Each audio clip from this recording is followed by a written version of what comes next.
So I'm a totally normal guy. I'm the normal one, maybe, if you want this.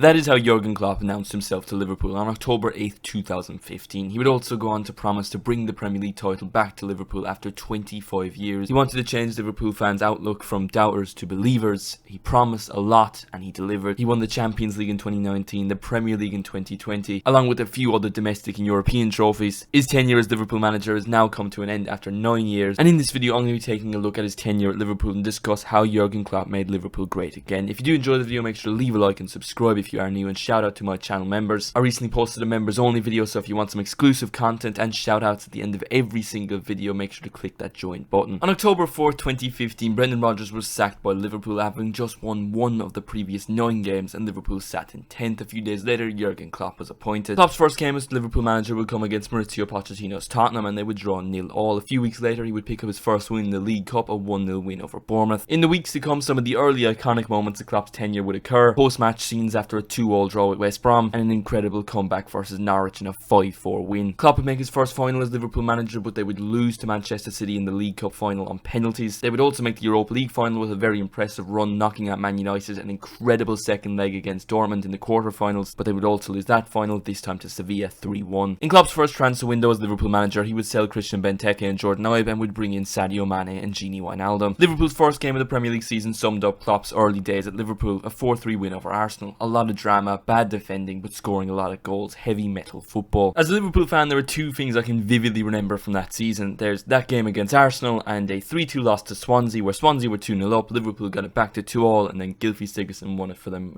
with about 20 minutes to go. But other than conceding to an alleged nonce, it was a pretty good season for Liverpool. They returned to the Champions League with a 4th place finish. Klopp also showed faith to some of the younger players. Ben Woodburn would become Liverpool's youngest ever goal scorer in the League Cup, and some Donny named Trent Alexander-Arnold made his debut. The summer of 2017 was a very busy one for Liverpool because Barcelona were very interested in Felipe Coutinho, but he promised Jurgen Klopp he would stay at the club. Liverpool made some signings of their own as they would bring in Mo Salah for £35 million, Alex Oxlade-Chamberlain, and for just €9 million, Andy Robertson. Liverpool would get through the playoffs in the Champions League, beating Hoffenheim. Trent Alexander-Arnold would score a free kick, his first goal for Liverpool, and the group stages were definitely exciting. Liverpool would win 2 separate games, 7-0 against Spartak Moscow and Maribor. They would also go 3-0 up against Sevilla and then bottle a 3-0 lead. On Boxing Day of 2017, Liverpool would beat Swansea 5-0. Around the same time, Virgil van Dijk was announced as a new Liverpool player, and in that Swansea game, Felipe Coutinho would score his last goal for Liverpool as he would join Barcelona for €140 million.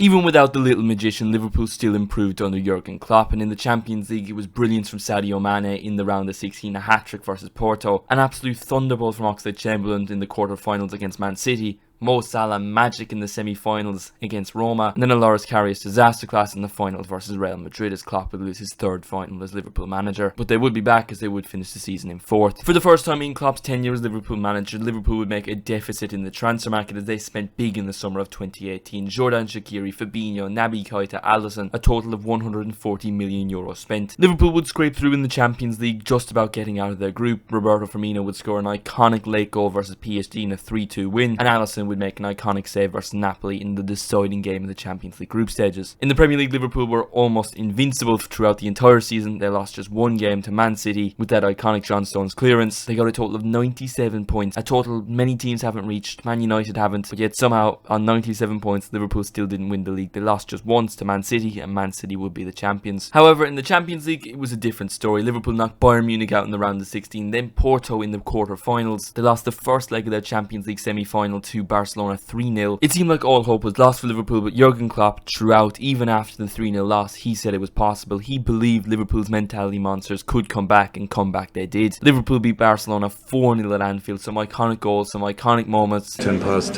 most of the children are probably in bed, but these boys are fucking mentality giants. Probably the most iconic game of Klopp's tenure, and Liverpool would go to the Champions League final in Madrid, where they would beat Tottenham 2-0 and become champions of Europe for the 6th time. Although the Champions League was great, Klopp was brought in to win the Premier League, and that's what he did the very next season. They started off the year with wins of the Super Cup and Club World Cup, and in the Premier League they were absolutely incredible. They had to wait until October to go a game without winning. That was a 1-1 draw at Man United, a late equaliser from Adam Lallana. A few weeks later they would beat Man City 3-1, and then in January Liverpool would beat Man United 2-0 at Anfield. that's when people really started to believe they could do it. And although the party was delayed by COVID-19, but when Man City lost to Chelsea 2-1, it was official. Liverpool would be champions of England for the 20th time and the first in 30 years. It was an incredible season for Liverpool, 99 points in total. It was absolutely fantastic. Things couldn't get much better, so they got much worse, because 2021 was a horrible season. Liverpool had a lot of injuries, specifically a key one to Van Dijk, who missed the majority of the season, and Liverpool went 6 games without a win at Anfield in one period during the season. It looked like they wouldn't even get Champions League football, but towards the end of the season they finally began to have a bit of fight with the backline of Nat Phillips and Reece Williams. It was difficult, but they did it thanks to many incredible moments, most specifically Klopp's favourite goal of his Liverpool tenure, Alisson's late header to win the game versus West Brom. And somehow Liverpool's form at the end of the season managed to earn themselves a 3rd place finish, finishing 3 points above 5th place Leicester. The 21-22 season, Jurgen Klopp completed English football as he won both domestic cups, the FA Cup and the Carabao Cup, both victories over Chelsea in the final. However, in the Premier League, yet again they would lose to Manchester City by just a one singular point, and in the Champions League, yet again they would lose the Champions League final to Real Madrid, although this time it wasn't down to goalkeeper mistakes, but a goalkeeping masterclass from Thibaut Courtois. For a real part of that season, it looked like Liverpool could potentially win the quadruple. They were competing on all 4 fronts, and yes, they won 2 trophies, but they also lost 2. It was mentally draining and also physically draining, and the results of that were seen in the next season, where Liverpool just didn't seem like they had a lot of energy, that they were worn out.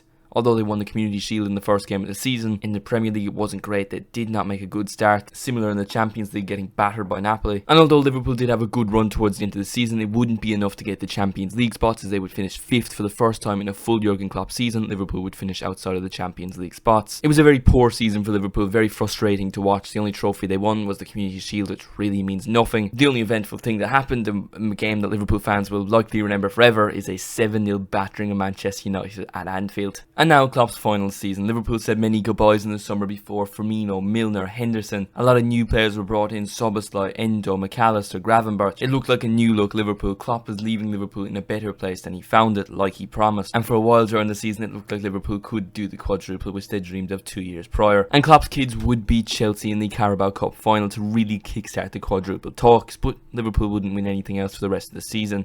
Knocked out of the FA Cup, knocked out of the Europa League, fell off in the title race. And maybe it wasn't the dream ending to Klopp's time at Liverpool, but I do think the fact Liverpool had been so poor for so many weeks, they had been knocked out of so many competitions, yet still that goodbye yesterday was so special to him. Really just shows how much he means to the club and the fans. And that goodbye yesterday summarised his time at Liverpool up perfectly. He didn't make it about himself. He praised his backroom staff, his players, he even welcomed Arne Slot. Klopp may not have won the most trophies at Liverpool compared to Real Madrid or Man City, but he has that emotional connection with Liverpool fans that just makes him so special, that I don't think any club across the world could ever have with any other manager. I don't think there's ever going to be another Jurgen Klopp. Liverpool will of course miss him. I think the Premier League will miss him. I think world football will miss him, because he was just such a special manager, and it is really sad that his Liverpool era has come to an end. Klopp brought an end to his era as Liverpool manager yesterday, and in the perfect way he started the new era.